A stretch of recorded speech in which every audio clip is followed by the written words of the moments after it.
I think a lot of us as ambitious, driven, responsible, capable women have been taught something without realizing it, that something meaningful has to be hard, that in order for something to matter, it has to require some type of struggle.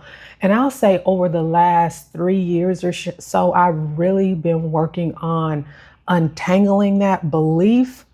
And I want to talk about that today. I want to talk about that belief and how I'm still continuing to navigate that.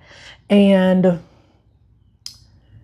it's something that I continue to question with all of the work that I've done and just personal development, therapy, and all of the things, especially after my career burnout and being on the other side. I'm just in a season of questioning everything, all of the things that we were taught and how we should live and how we should work, and really have gotten and continue to get even more clear as I build and design this life and this work that I truly desire. So I understand that many women, especially someone like you, if you're watching this video, quietly believe that meaning requires struggle, meaningful things require pushing through, meaningful things might require some type of sacrifice. And somewhere along this line, we learned that hard equals valuable. And again, I've been using these last 3 years to really untangle that belief. And I know a lot of Black women were probably raised like that. If you can resonate with what I'm saying, let me know in the comments. And it's something that many of us, if we get to that point, have to work very hard to actively unlearn. And I feel like this belief shows up with us asking ourselves questions like, should this, I'm talking about it in the mind frame of work, but this could apply to anything. Like, should it really feel this smooth? Should it really be running this smooth? Should it really be this easy? Am I doing enough? Maybe I should do more. Maybe I should be pushing harder. And ease can feel suspicious. And when I was working through untangling my belief here in my work while I was writing my book, because the title of my book is Release and Renew, Transform Burnout into Purpose and Unlock Joy and Ease. And for me, my definition of ease does not mean easy, like low or no effort. It means moving in a way that you're in flow and not force. That's what ease means to me, because as an ambitious woman, I'm going to always have goals. I'm going to always want to bring forth my visions, be very goal oriented. I'm going to always be ambitious, but my ambition today is not achieve, execute, do, build at any cost. I call it easeful ambition, because again, the ambition is still there. I just have reworked my relationship with the ambition, and doing it at any cost is no longer leading it. My health and wellness comes first, and that is what pushes the ambition, because I feel good in my mind and body. And for a lot of, high achieving women, I understand that there's fear there, because again, I lived it. I had to untangle it, that if it feels easy, then maybe it's not worth it, or maybe I'm being lazy, or maybe this doesn't count. Like again, there's like suspicion when ease shows up, when you're able to do something that doesn't require so much struggle, so much sacrifice. There's fear there, and there's suspicion there. And again, I would say one of the hardest, if you've been watching me or any of my videos on this 100-day journey that I'm doing here on YouTube, you'll know that I talk about my career burnout and how I ultimately chose to leave that role. So some of the hardest seasons of my life where I was making the most money, I'm making the most money, had the title, had the respect, climbing the ladder. I was the most disconnected from myself during that time. So I was doing hard things. I was working hard. That's a whole nother story. I'm gonna do a whole nother video about that, how I don't believe in hard work. And not for the reasons that you might think, but working hard, achieving all of the things. And I felt so disconnected from myself. So, I talk about misalignment, career misalignment, and exhaustion, and how if you're not paying attention to that, it can cost you in ways that you will never imagine. And it cost me deeply. And unfortunately, I had to get to that space of it. It costed me my health and wellness. And I wish women wouldn't have to get to that point. And that's another reason why I'm having these types of conversations. But unfortunately, many of us have to hit that wall so hard that we bump our heads and then come to the realization like, oh, this is not it. This is not what I have, worked so hard for. This is not the life that I desire. Because again, you can't run 100 miles an hour forever. Like it's just not sustainable. And during my time in my corporate leadership career, the long hours, the always being available, the heaviness of the responsibility, the constant problem solving. Like even when I wasn't at work, I was at work. Like the lines of work life and home life were so blurred, the always pushing through at any cost. That became proof like the work that I was doing mattered. So again, it goes back to the thought, like, why do we believe that something that actually matters has to be hard? And again, for the last 3 years, I've really been untangling this idea around work and meaningful work and impactful work and aligned work. And like I said before, I don't believe in hard work. I'm not going to get into that here. I'll do a whole nother video on that. But what I do believe in is meaningful work. I believe in impactful work. I believe in good work. And I had even gotten to a place where when I was so burnt out in my corporate career and I ultimately left and took nearly a 1-year sabbatical.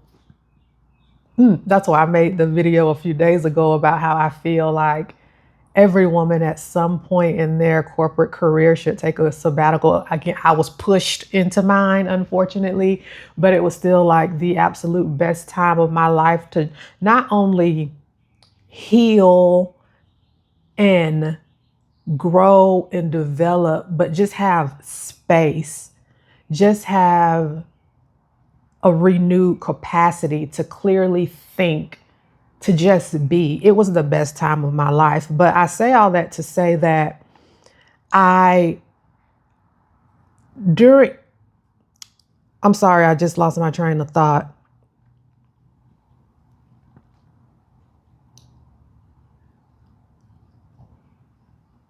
Oh, I had to get clear because even when I was burnt out in my corporate career, I was running business and clinical operations. And I had even gotten to the point of where I wanted nothing. And when I say nothing, I mean nothing to do with operations in any capacity, because in my mind, I tied the actual work, the skills, the function of the work to my exhaustion.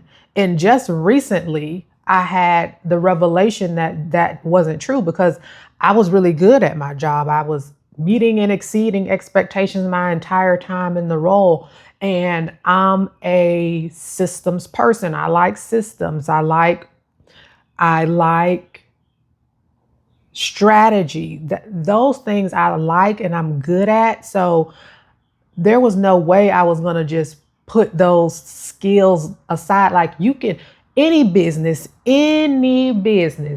uh, um, a small business to Fortune 500 companies need operations. And it was really me understanding that it wasn't the skills or the function of the role, it was the environment itself. And me now using my operational skills in an entrepreneurial way to help other business owners. But I just say that to say, really having to pull apart when you have deep beliefs like meaningful work or suffer, meaningful work requires suffering or sacrifice, or it just has to be hard. Like anything worth it has to be hard. Anything we've heard that when we grew up, if it's worth it, anything worth it. When clients hard work, and it's just not true. It's just not true. We can be doing good work. We can be doing meaningful work. We can be doing impactful work, while being financially stable, while earning money as well, and not having to be suffering, not having to sacrifice, not having to do hard work. Like it is possible, and it takes some time to get to that place. Again, I've been unraveling these beliefs for the last 3 years, but I just wanted to have the conversation around, the whole idea of something meaningful has to be hard, and my belief around it, and maybe your belief around it, and just talk about it. I don't have any solutions. I'm just sharing my story. I don't have 5 steps to do this or to do that. It's just about becoming aware of that thought, becoming aware of that belief. And if it's something that you don't believe, that it's not yours, then working towards unraveling that thought. Because the danger in believing that thought is you will always seek out the hardest thing. You will always keep choosing the hardest path that is available to you, when there could be a path of alignment, a path of flow, and a path that's better suited for you that might be hard. And I'm not saying that work doesn't require effort. You probably don't believe that either if you're watching this video, because you identify as driven, ambitious, reliable, responsible, goal oriented. So I'm not saying that work doesn't require effort. What I'm saying is that we have such a deeply rooted belief around work has to be hard to be worth it. Work has to be hard to be meaningful. We have to sacrifice. We have to push through for work to be impactful. And it's just not the case. I facilitated a rest workshop a few weeks ago. No, it was over a month ago now. And the impact that I made on that room doing meaningful work that was not hard. I was doing it from a place of flow, a place of impact, a place that God has given me this story to tell, and sharing with other women how rest is one of the keys to your life being able to elevate. That wasn't hard work, but it was deeply meaningful. It was deeply impactful. And I was doing it from a place of flow. When I am working with clients on brand visuals, it is not hard work. I am practicing my God-given gifts, talents, skills, education to impact other business owners from a visual branding standpoint, to help them move their business forward. When I'm helping women business owners in the back back end of their business with their operations. It is not hard work. A lot of operations work does require effort, but I am still doing meaningful, impactful work. But it doesn't require hard work. It doesn't require me to sacrifice myself. It doesn't require me to push through at any cost. And that's where I am in this season. And again, it's taken me several years to untangle that belief, but it's possible. It's possible, and especially possible if you truly feel internally that that belief isn't yours, like someone gave you that belief, someone passed that belief off to you.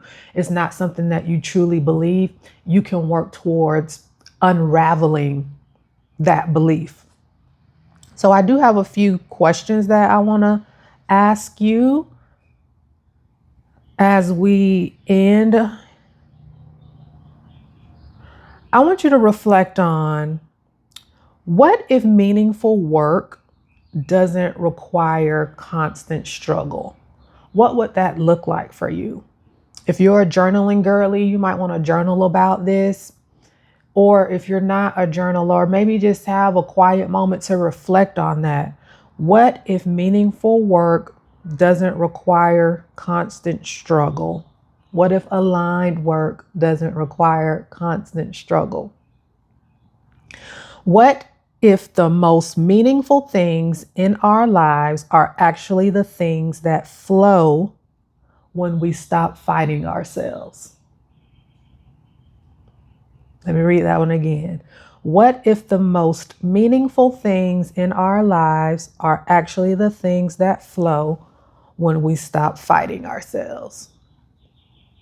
I'm Erica Prevail, and I share daily conversations helping driven, purpose-led women rework their relationship with ambition, capacity, rest, and creativity. I'll talk to you tomorrow. Bye.